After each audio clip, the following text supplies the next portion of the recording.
ছুটির দিন মানেই ঘোরাঘুরির দিন, আর সেটা যদি হয় ঈদের ছুটি তা কথাই নেই। ঈদের সময় আমরা প্রায় ঈদের পরে 7 দিন প্রতিদিনই প্রায় ঘুরতে বের হই। আজকে নিয়ে চলে গেছিলাম শিশু পার্কে বেড়াতে, কারণ গতকালকে ছিল তার বার্থডে। করার পরে সে বায়না ধরেছে সে শিশু পার্কে বেড়াতে যাবে, তাই আজকে তাকে নিয়ে শিশু পার্কে বেড়াতে গিয়েছিলাম। তার ব্লগ অবশ্য আছে, সেটাও আপনাদের সাথে অবশ্যই শেয়ার করব। ঈদের কারণে খুব বিজি আছি, যার কারণে শেয়ার করতে পারছি না, পরবর্তীতে হয়তো শেয়ার করব। আপনারা সাথেই থাকবেন দেখার জন্য।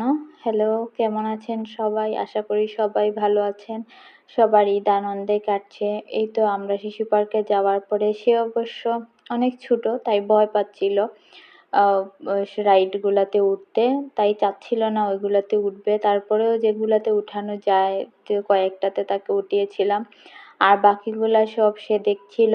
এত এত মানুষ, ঈদের কারণে পার্কে আসলে খুব বেশি ভিড় ছিল। আমি যেটা মনে করি আসলে এই টুরিস্ট স্পটগুলাতে আসলে ঈদ ছাড়া এমনিতে যাওয়াটাই ভালো, তখন ভিড় কম থাকে। আর ঈদের সময় ওই স্পটগুলাতে না যাওয়াই ভালো, অনেক বেশি ভিড় থাকার কারণে কোনো কিছুই ঠিক মতো করা যায় না। এই তো বাচ্চারা রেলগাড়িতে উঠছিল, তারপরে আরও বিভিন্ন ধরনের রাইড ছিল, ওইগুলাতে সবাই যার যার মতো যে যার উঠতেছিল। আর প্রচণ্ড ভিড় থাকার কারণে খুব বেশি ঘোরাঘুরি করা হয়নি। কিছু সময় পরে তারপরে সন্ধ্যা হয়ে গেছিলো, আমরা আবার আমাদের বাসায় ব্যাক করলাম।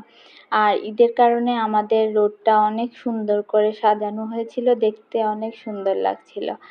এই ছিল আজকের ব্লগ। দেখা হবে পরবর্তী ব্লগে, সবাই সাথেই থাকবেন।